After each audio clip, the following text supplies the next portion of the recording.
외교관이 경악한 한국의 72시간. 전 세계 외교 전문가들이 경악했습니다. 그 작은 나라에서 벌어진 단 72시간의 경험이 G7 외교 전략을 뒤흔들었습니다. 이탈리아 외교부 수석 고문 마르티나 로셀리. 아시아 문화에 강한 의심과 편견을 가진 그녀는 단순한 현장 실사라는 명목으로 한국을 찾았습니다. 하지만 그 짧은 시간 동안 그녀는 눈물로 말했습니다. 한국은 계산이 없는 나라였습니다. 보상 없는 친절이 문화보다 강했습니다. 외교 전략 보고서를 찍게 만든 믿기지 않는 72시간. 그 이야기를 지금부터 전해드립니다. 그 전에 잠깐 1초 만에 누를 수 있는 좋아요 버튼을 꾹 눌러주시면 영상 제작에 아주 큰 힘이 됩니다. 그럼 바로 시작하겠습니다. 저는 마르티나 로셀리입니다. 이탈리아 외교부 문화외교전략실에서 수석 고문으로 일하고 있죠. 48세가 된 지금까지 저는 제 판단력을 믿어왔습니다. 특히 타문화에 대한 분석에서는 말이에요. 그런데 이번 G7 문화교류 보고서 작성을 위해 서울로 떠나야 한다는 소식을 들었을 때 솔직히 내심 불편했습니다. 왜 하필 또 아시아였을까요? 20대 시절 일본 유학 경험이 떠올랐습니다. 그때 저는 젊고 열정적인 학생이었죠.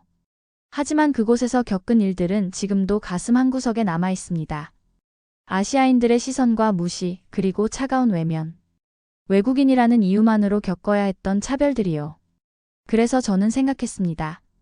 아시아 문화는 폐쇄적이고 배타적이라고 말이죠. 그쪽 문화는 다 고만고만하다는 편견을 갖게 되었습니다. 인천공항에 도착한 첫날, 저는 피곤한 몸을 이끌고 입국 수속을 기다리고 있었습니다. 그런데 앞에서 한 할머니가 무거운 캐리어를 끌며 힘들어하고 계시더군요. 나이 든 분이 혼자서 그 무거운 짐을 감당하기엔 무리였습니다. 그때 한 청년이 조용히 다가왔어요. 말없이 할머니의 캐리어를 들어주며 천천히 걸음을 맞춰드렸습니다. 할머니는 고맙다며 연신 인사를 하셨죠. 저는 그 장면을 보며 생각했습니다. 저런 모습도 연출일 수 있겠구나. 요즘 젊은 사람들은 착한 일을 해도 꼭 인증샷을 남기지 않나? 하지만 그 청년은 달랐습니다. 할머니를 출구까지 모셔드린 후 스마트폰을 꺼내지도 않았어요. 사진 한 장 찍지 않고 그냥 조용히 사라졌습니다. 아니, 진짜 찍지도 않고 사라지네요? 저는 당황스러웠습니다. 하지만 그는 정말 아무것도 하지 않았습니다. 공항버스를 타고 서울 시내로 향하면서 저는 창밖을 바라보았습니다. 일본의 도시들과는 확실히 다른 느낌이었어요. 더 역동적이고 어딘가 살아있는 느낌이랄까요? 하지만 저는 여전히 경계하고 있었습니다. 첫인상에 속으면 안 되니까요. 3일간의 출장 기간 동안 저는 감정에 휘둘리지 않고 객관적인 시선으로 볼 생각이었습니다. 그게 제가 할 수 있는 가장 전문적인 태도라고 믿었거든요. 호텔 체크인을 마치고 방에 짐을 풀면서 저는 노트북을 켰습니다. 이미 작성해둔 보고서 초안이 있었거든요. 한국 문화외교 전략의 진정성에 대한 검토라는 제목이었습니다. 그때까지만 해도 저는 확신했습니다. 이 나라도 다른 아시아 국가들과 크게 다르지 않을 거라고 말이에요. 겉으로는 친절하지만 실제로는 배타적이고 전통을 내세우지만 진정성은 부족할 거라고요. 하지만 그 확신이 얼마나 성급한 판단이었는지 저는 곧 깨닫게 됩니다. 다음 날 아침 저는 호텔 로비에서 아침 식사를 마치고 일정을 확인하고 있었습니다. 그런데 로비 한편에서 어떤 노인분이 길을 잃으신 듯 두리번거리고 계시더군요. 그때 한 젊은 여성이 다가갔습니다. 정장을 입은 것으로 보아 직장인인 듯 했어요. 아마 출근길이었을 텐데 말이죠. 그 여성은 노인분께 정중히 인사를 드린 후 천천히 길을 설명해 드렸습니다. 그것도 한 번으로 끝나지 않았어요. 노인분이 이해하실 때까지 두세 번 반복해서 말씀드리더군요. 저는 그 장면을 보며 이상했습니다. 분명 출근 시간이 촉박할 텐데 왜 저렇게 여유롭게 도와드리는 걸까요? 제가 경험했던 일본은 정중하게 사과하며 지나갔을 상황이었습니다. 더 놀라운 건 그 다음이었어요. 그 여성이 노인분을 직접 목적지 근처까지 모셔다 드리는 거였습니다. 자신의 출근길과는 반대 방향임에도 불구하고 말이죠. 저는 속으로 중얼거렸습니다. 이건 뭔가 다르네요. 일본에서 봤던 형식적인 친절과는 확실히 달랐습니다. 저는 잠시 호텔 근처를 걸어보기로 했습니다. 서울의 거리는 정말 정제되어 있었어요. 깨끗하고 질서정연했죠. 하지만 그 속에는 묘한 활력이 흘러넘쳤습니다. 명동거리를 걸으며 저는 사람들을 관찰했습니다. 직장인들의 걸음걸이, 학생들의 표정, 관광객들을 대하는 상인들의 태도까지 말이에요. 그런데 한 가지 특이한 점을 발견했습니다. 사람들이 서로에게 관심을 갖고 있다는 거였어요. 무관심한 듯 보이지만 누군가 도움이 필요하면 자연스럽게 다가가더군요. 지하철역에서 길을 헤매는 외국인 관광객을 본 시민이 먼저 다가가 도움을 주는 모습, 계단에서 유모차를 끄는 엄마를 보자마자 달려가 도와주는 아저씨의 모습들이요. 저는 점점 혼란스러워졌습니다. 제가 알고 있던 아시아 문화의 특징과는 너무 다른 모습들이었거든요. 이런 자발적인 배려는 유럽에서나 볼 수 있는 거라고 생각했는데 말이죠. 그리고 저는 경복궁을 방문했습니다. 출장 일정 사이의 짧은 틈을 이용한 개인적인 답사였죠. 한국의 전통 문화를 직접 보고 싶었거든요. 궁궐 입구에서부터 저는 놀랐습니다. 한복을 입은 젊은이들이 생각보다 많더군요. 그런데 그들의 표정이 특별했어요. 마치 정말 즐기고 있는 것 같았습니다. 제가 경험했던 일본에서의 기모노 체험과는 확실히 달랐어요. 일본에서는 대부분 관광객들이 형식적으로 입고 사진을 찍는 정도였는데 여기서는 한국 젊은이들이 자발적으로 한복을 입고 궁궐을 거닐고 있었습니다.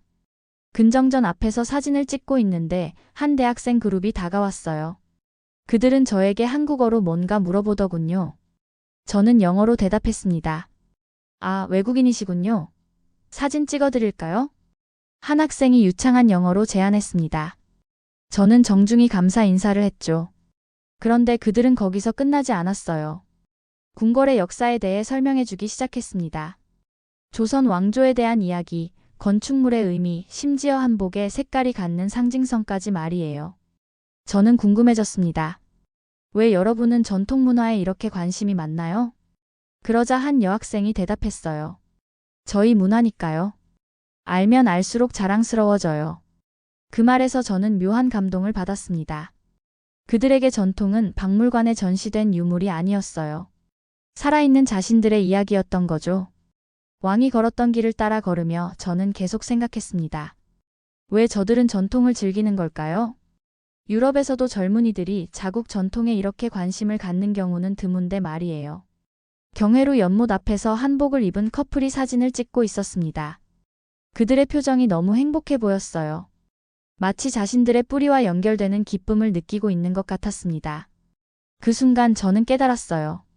일본에서 봤던 형식적 문화 전시와는 완전히 다른 모습이라는 걸 말이죠. 여기서는 전통이 강요되는 것이 아니라 자연스럽게 선택되고 있었습니다. 궁궐을 나오면서 저는 제 노트에 메모를 남겼습니다. 한국인들에게 전통은 의무가 아닌 선택이다. 그리고 그들은 그 선택을 즐긴다. 이는 제가 예상했던 것과 완전히 달랐어요.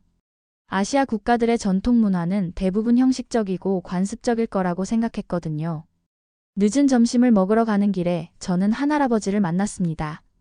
궁궐 해설사로 보이는 분이었는데 외국인 관광객들에게 열정적으로 설명을 해주고 계시더군요. 그분의 눈빛에서 저는 진정한 자부심을 받습니다. 자신의 문화를 남에게 소개하는 것을 정말 즐기고 계시는 거였어요. 저는 속으로 중얼거렸습니다. 내가 알던 아시아와는 뭔가 다르네. 이 나라 사람들은 자신들의 문화에 대해 진짜 자부심을 갖고 있어. 저녁에 호텔로 돌아가는 길, 저는 창밖으로 보이는 서울의 야경을 바라보았습니다. 네온사인과 LED 조명들이 만들어내는 화려한 풍경 속에서도 사람들의 온기가 느껴졌어요. 그날 밤 저는 일기를 썼습니다. 외교관으로서 객관적인 기록을 남기려는 습관이었죠. 오늘 본 것들이 정말 일상적인 모습일까요? 아니면 제가 운 좋게 좋은 사람들만 만난 걸까요? 저는 아직 확신할 수 없었습니다. 하지만 한 가지는 분명했어요. 이 도시는 제가 예상했던 것보다 훨씬 복잡하고 흥미로운 곳이라는 거였습니다. 그날 저녁 호텔 방에서 저는 오랫동안 생각에 잠겼습니다. 제가 한국에 대해 갖고 있던 편견들이 하나씩 무너지고 있었거든요. 내가 이 나라의 방식을 배우고 있구나. 그런 생각이 들었습니다. 둘째 날 오전 북촌 한옥마을을 방문했습니다. 전통 건축물들 사이로 이어진 좁은 골목길이 인상적이었어요. 외교 보고서에 넣을 사진을 찍기 위해 셀카봉을 꺼냈는데 갑자기 고장이 나버렸습니다. 당황하고 있는데 마침 지나가던 젊은 한국인 부부가 다가왔어요. 사진 찍어드릴까요? 남편분이 먼저 말을 걸어주셨습니다. 저는 고맙다며 카메라를 건넸죠. 그런데 이 부부는 정말 특별했습니다. 그냥 한두 장 찍고 끝내는 게 아니라 다양한 각도에서 포즈까지 제안해 주더군요. 여기 서시면 한옥 지붕선이 예쁘게 나와요. 이쪽에서는 골목 전체가 보이니까 더 좋을 것 같은데요. 부인분도 적극적으로 도와주셨어요. 제 옷매무새를 다듬어주고 머리카락까지 정리해 주시더군요. 결국 40장 넘게 찍어주셨습니다. 그것도 각기 다른 포즈와 배경으로 말이에요. 마치 전문 포토그래퍼라도 된 듯이요. 혹시 가이드 투어라도 하시는 분들인가요? 저는 궁금해서 물어봤습니다. 아니에요. 저희는 그냥 회사원이에요. 주말에 나들이 나온 거죠. 남편분이 웃으며 대답했습니다. 더 놀라운 건 그 다음이었어요. 그들이 근처 맛있는 찻집까지 추천해 준 거였습니다. 근처에 정말 맛있는 찻집이 있어요. 저희가 안내해 드릴까요? 저는 어리둥절했어요. 이건 무슨 가이드 투어인가 싶었거든요. 하지만 그들의 눈빛에서 진심을 느낄 수 있었습니다. 그들이 추천한 작은 찻집에서 매화차를 마시며 저는 잠시 잊고 있던 기억을 떠올렸습니다. 10여 년 전 일이었어요. 로마 외무부 회의실에서 남편이 차분히 분노를 사귀고 있었죠. 그날 G7 문화외교 전략회의에서 일본에 대한 발언을 하다가 한국 대표에게 정중한 공식 반박을 받은 뒤였습니다. 동아시아 문화는 일본이 대표한다. 남편의 그 말에 한국 대표는 고개를 숙이며 짧게 말했어요. 그 문장 앞에 당신 기준에서는 이라는 표현이 빠졌습니다. 그건 외교적 언어로는 거의 공격이었습니다. 그리고 이후 남편은 한국을 일종의 민감하고 대응성 높은 국가로 분류했고 저 역시 그렇게 인식하게 되었죠. 그 후로 한국을 다시 볼 기회는 없었습니다. 하지만 지금 제 앞에서 사진을 찍어주고 따뜻한 차를 권하는 그들에겐 어떤 계산도 외교적 의도도 없었어요. 그들은 그냥 자연스러웠습니다. 매화차를 마시며 저는 생각했어요. 내가 유럽에서 자랑하던 휴머니즘이 어쩌면 이 작은 나라에서 더 충실하게 실현되고 있는 건 아닐까? 그런 생각이 들기 시작했습니다. 찻집을 나오면서 그 부부는 또 다른 추천을 해주었어요. 저녁 식사 장소까지 말이죠. 광장시장에 가보세요. 정말 맛있는 음식들이 많아요. 특히 삼겹살은 꼭 드셔보시길 바라요. 저는 감사 인사를 하며 그들과 헤어졌습니다. 그런데 정말 신기한 건 그들이 끝까지 사진 한 장 찍지 않았다는 거였어요. 요즘 사람들은 좋은 일을 하면 꼭 인증샷을 남기지 않나요? 하지만 이 부부는 달랐습니다. 그냥 도와주고 그냥 사라졌어요. 그날 오후 저는 가장 명확한 변화의 시작을 경험했습니다.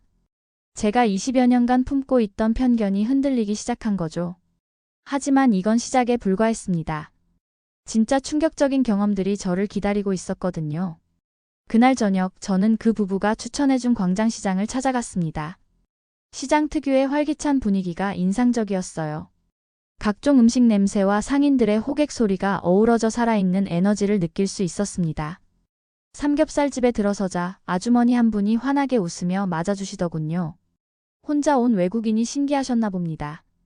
아주머니는 제가 서툴게 젓가락질하는 모습을 보시더니 직접 고기를 구워주기 시작했어요. 언제 뒤집어야 하는지, 어떻게 먹어야 맛있는지 하나하나 설명해 주셨습니다. 상추에 고기랑 마늘, 된장 좀 싸서 드세요. 한 입에 쏙 넣으시고요. 언어는 잘 통하지 않았지만 아주머니가 직접 쌈을 싸주시는 모습에서 저는 어머니의 정성을 느꼈습니다. 단순히 음식을 파는 게 아니라 정말로 맛있게 드시길 바라는 마음이 전해졌거든요. 그런데 옆자리에 앉은 외국인 관광객이 어려워하고 있더군요. 젓가락 사용법부터 쌈 싸는 법까지 모르는 것 같았어요. 아주머니가 바쁘게 다른 손님들을 돌보고 계시는 걸 보고 저는 자연스럽게 그 관광객에게 다가갔습니다. 이렇게 하시면 돼요. 제가 방금 배운 방법을 그대로 알려드렸어요. 상추에 고기와 쌈장을 올리고 한 입에 먹는 방법을 말이죠. 그 순간 저는 깨달았습니다. 내가 이 나라의 방식을 배우고 있구나. 도움을 받으면 다른 사람에게도 도움을 주는 그런 자연스러운 순환을 말이에요. 아주머니는 제가 다른 외국인을 도와주는 모습을 보시더니 더욱 환하게 웃으시면서 박수를 쳐주셨어요. 그 모습에 저는 묘한 뿌듯함을 느꼈습니다. 외국인인 제가 한국의 정을 이해하고 있다는 인정을 받은 것 같았거든요. 식사를 마치고 계산을 하려는데 아주머니가 서비스로 식혜 한 잔을 내주셨어요. 달콤하고 시원한 식혜를 마시며 저는 이 나라 음식의 특별함을 느꼈습니다. 단순히 배를 채우는 것이 아니라 마음까지 따뜻하게 해주는 거였어요. 시장을 나오면서 저는 생각했습니다. 음식에도 사람의 정이 담겨 있구나. 이탈리아 음식도 가족의 정이 담겨 있다고 자부했는데 한국 음식에는 또 다른 종류의 따뜻함이 있었어요. 내일은 어떤 경험이 저를 기다리고 있을까요? 점점 더 궁금해졌습니다. 오후에는 한강공원을 방문했습니다. 넓은 강변에서 사람들이 여유롭게 시간을 보내고 있었어요. 가족들이 피크닉을 즐기고 커플들이 산책을 하고 친구들이 치킨을 나눠 먹고 있더군요. 그런데 여기서도 또 하나의 장면을 보게 됐습니다.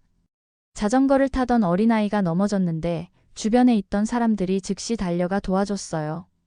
여러 명이 동시에 걱정하며 도움을 제안했습니다.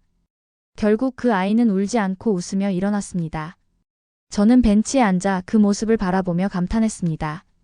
법으로 정해진 것도 아니고 누가 강요한 것도 아닌데 사람들이 자발적으로 서로를 돌보고 있었거든요.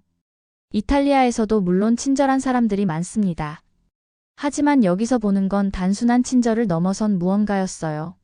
마치 사회 전체가 하나의 큰 가족처럼 느껴졌습니다. 그날 밤 호텔로 돌아가는 길에 저는 배가 부르기보다는 마음이 따뜻했습니다. 음식을 통해 한국인들의 마음을 조금이나마 이해할 수 있었거든요. 일기를 쓰면서 저는 메모했습니다. 한국인들은 음식을 나누며 정을 나눈다. 그리고 그 정은 음식을 먹는 사람의 마음까지 변화시킨다. 저는 제 편견이 조금씩 무너지고 있음을 자각했습니다. 20년 전 일본에서의 경험으로 아시아 전체를 판단했던 제가 얼마나 성급했는지 깨닫게 됐거든요. 이어서 일기에 저는 이렇게 썼습니다. 질서와 존중이 법에서 나오는 게 아니라 일상에서 나온다. 한국인들에게는 타인을 배려하는 것이 자연스러운 습관이 되어 있다. 내일이면 한국에서의 마지막 날입니다. 과연 어떤 마무리가 기다리고 있을까요? 셋째 날 아침 저는 지하철을 이용해 이동했습니다. 러시아워 시간대였는데도 사람들의 질서의식이 인상적이었어요. 줄서기, 내릴 사람 먼저 기다리기 같은 기본적인 매너들이 자연스럽게 지켜지고 있었습니다. 그런데 더 놀라운 건 그 다음이었어요. 제가 무거운 가방을 들고 있는 걸 본 한 학생이 자리를 양보해 주더군요. 저는 정중히 거절했지만 그 학생은 끝까지 서 있겠다고 하시더라고요. 괜찮으세요? 저는 다음 역에서 내려요. 거짓말인 줄 알면서도 저는 감사히 앉았습니다. 그런데 정말 그 학생은 두 정거장을 더 가서야 내리더군요. 지하철에서 내려 걸어가는 길에 저는 또 다른 장면을 목격했습니다. 길에서 넘어진 할머니를 젊은 사람들이 일으켜 세워드리는 모습이었어요. 그것도 한 명이 아니라 여러 명이 동시에 달려가더군요. 도대체 누가 시키는 거죠? 이 나라엔 감시자가 없는데도 사람들이 알아서 도와주고 있었습니다. 점심시간에 무인 카페에 들렀는데 거기서도 신기한 경험을 했어요. 주문 방법을 몰라 헤매고 있는데 알바생이 직접 나와서 영어로 설명해 주더군요. 키오스크에서 주문하시면 됩니다. 제가 도와드릴게요. 그 학생은 메뉴 선택부터 결제까지 친절하게 도와주었습니다. 바쁜 시간대였는데도 전혀 귀찮아하는 기색이 없었어요. 처음 오신 거죠? 이 원두는 산미가 강하고 이건 부드러워요. 어떤 맛을 좋아하세요? 마치 커피 전문가처럼 자세히 설명해 주더군요. 단순히 주문을 받는 게 아니라 정말 맛있는 커피를 마시게 해주고 싶어 하는 마음이 느껴졌습니다. 커피를 마시며 저는 생각했어요. 이 나라 사람들은 왜 이렇게 친절할까요? 특별한 교육을 받은 것도 아닌데 어떻게 모든 사람이 이렇게 자연스럽게 도움을 줄 수 있는 걸까요? 셋째 날 저녁 저는 다시 한강공원을 찾았습니다. 이번엔 단순한 관광이 아니라 며칠간의 경험을 정리하고 싶었거든요. 강변 벤치에 앉아 서울의 스카이라인을 바라보며 생각에 잠겼습니다. 그때 제 앞에서 한 가족이 피크닉을 즐기고 있었어요. 부모님과 초등학생 정도 되는 아이 둘이었는데 정말 화목해 보였습니다. 아이들이 뛰어노는 모습, 부모님이 따뜻하게 바라보는 시선이 미소를 짓게 했어요. 그런데 갑자기 한 할아버지가 산책하시다가 그만 넘어지고 마셨습니다. 그것도 그 가족에게서 꽤 떨어진 곳에서 말이에요. 순간 그 아이들이 벌떡 일어났습니다. 부모님보다도 빨리 할아버지께 달려갔어요. 할아빠, 괜찮으세요? 아파요? 어디 다치셨어요? 두 아이가 할아버지를 부축해 일으켜 세우려고 애쓰는 모습에 저는 깜짝 놀랐습니다. 부모님도 뒤따라오셔서 함께 도와드렸죠. 다행히 할아버지는 크게 다치지 않으셨어요. 하지만 그 아이들은 한참 동안 할아버지 곁에 머물며 괜찮은지 확인했습니다. 정말 괜찮으세요? 병원 가셔야 하는 거 아니에요? 어린아이가 어른을 걱정하는 그 진지한 표정에서 저는 뭔가 특별한 걸 느꼈어요. 할아버지가 고맙다며 가시고 난 후 저는 그 아이에게 물어봤습니다. 왜 모르는 할아버지를 도와준 거야? 그러자 그 아이가 천진난만하게 대답했어요. 그냥 도와드리는 거예요. 그 순간 저는 마치 벼락을 맞은 것 같았습니다. 그냥 도와드린다는 그 말이 제 가슴을 파고들었거든요. 갑자기 20년 전 일본에서의 기억이 떠올랐어요. 교토의 어느 거리에서 저는 갑자기 쓰러진 적이 있었습니다. 과로와 스트레스로 인한 일시적인 어지럼증이었죠. 그때 주변에 사람들이 많았는데 모두들 저를 외면했어요. 어떤 이는 호기심 어린 시선으로 바라보기만 했고 어떤 이는 아예 못 본 척 지나갔습니다. 결국 저는 혼자서 일어나야 했어요. 그때의 외로움과 서러움이 지금도 생생합니다. 하지만 여기서는 달랐어요. 심지어 어린아이까지도 타인의 어려움을 외면하지 않았습니다. 그것도 자연스럽게 마치 숨 쉬는 것처럼 말이에요. 저는 벤치에 앉아 한강을 바라보며 울컥했습니다. 제가 20년간 품고 있던 편견과 상처가 한꺼번에 무너지는 느낌이었어요. 그동안 저는 아시아 문화 전체를 일본에서의 경험으로 재단했습니다. 폐쇄적이고 차갑다고 생각했죠. 하지만 그건 제 한계였어요. 한국은 달랐습니다. 여기 사람들에게는 진정한 따뜻함이 있었어요. 형식적인 친절이 아니라 마음에서 우러나오는 진짜 배려였습니다. 한강의 바람이 제 뺨을 스쳐 지나갔습니다. 그 바람 속에서 저는 새로운 저를 발견했어요. 편견에 사로잡혀 있던 고집스러운 외교관이 아니라 다른 문화를 겸손하게 받아들일 수 있는 사람으로 말이에요. 그날 저녁 저는 오랫동안 한강변을 걸었습니다. 서울의 야경을 바라보며 이 도시와 이 나라 사람들에게 진심으로 감사했어요. 내일이면 이탈리아로 돌아갑니다. 하지만 저는 더 이상 같은 사람이 아닐 거예요. 한국에서의 3일이 저를 완전히 바꿔놓았거든요. 돌아가면 나는 같은 사람이 아닐 것이다. 마지막 날 아침 체크아웃을 하고 공항으로 가기 전에 저는 광장시장을 다시 찾았습니다. 며칠 전 삼겹살을 먹었던 그 아주머니를 만나고 싶었거든요. 다행히 아주머니는 가게에 계셨어요. 저를 보시더니 환하게 웃으며 반겨주셨습니다. 그 따뜻한 표정 하나만으로도 이미 마음이 뭉클해졌습니다. 잠시 뒤 아주머니는 조심스레 무언가를 내밀었습니다. 예쁘게 포장된 작은 상자, 그 안엔 전통차가 담겨 있었습니다. 단 한 번 식사를 함께한 외국 손님에게 이런 선물까지 준비해 주셨다는 사실이 믿기지 않았습니다. 상업적인 관계를 넘어선 그 무엇보다도 인간적인 온기. 그 짧은 순간이 지난 며칠 중 가장 깊게 가슴을 울렸습니다. 공항으로 가는 길에 저는 며칠간의 경험들을 차례로 떠올렸습니다. 인천공항에서 할머니를 도와준 청년, 북촌에서 사진을 찍어준 부부, 경복궁에서 만난 학생들, 무인 카페의 친절한 알바생, 그리고 한강에서 만난 그 아이까지. 모든 순간이 소중한 기억이었어요. 그리고 그 모든 기억들이 저에게 하나의 메시지를 전해주고 있었습니다. 진정한 문화는 통계나 보고서로 측정할 수 없다는 거였어요. 사람의 마음에서 나오는 자연스러운 배려와 따뜻함으로만 느낄 수 있는 것이었습니다. 인천공항에서 동료 외교관들과 재합류했습니다. 다들 각자의 출장 성과를 자랑하며 이야기를 나누고 있었어요. 마르티나, 한국은 어땠어? 보고서는 잘 나올 것 같아? 동료가 물어보자 저는 잠시 망설였습니다. 그리고 단호하게 대답했어요. 이번 보고서는 내가 직접 쓰겠어. 한국은 통계로 분석할 수 없는 나라야. 동료들이 의아해하는 표정을 지었지만 저는 더 이상 설명하지 않았습니다. 어차피 직접 경험해보지 않으면 이해할 수 없는 일이었거든요. 비행기에 탑승해서 자리에 앉자마자 저는 노트북을 열었습니다. 그리고 며칠 전에 작성해둔 기존 초안을 열어보고 고개를 저었습니다. 더 이상 이 프레임으로는 한국을 설명할 수 없었어요. 새로운 제목을 입력했습니다. 한국의 문화 외교 전략 분석 마이너스 사람이 만드는 문화의 힘이라고 말이에요. 첫 문장을 이렇게 시작했습니다. 문화는 숫자로 증명되지 않습니다. 한국은 그것을 사람으로 보여주었습니다. 비행기가 이륙하며 서울의 불빛들이 점점 작아져 갔어요.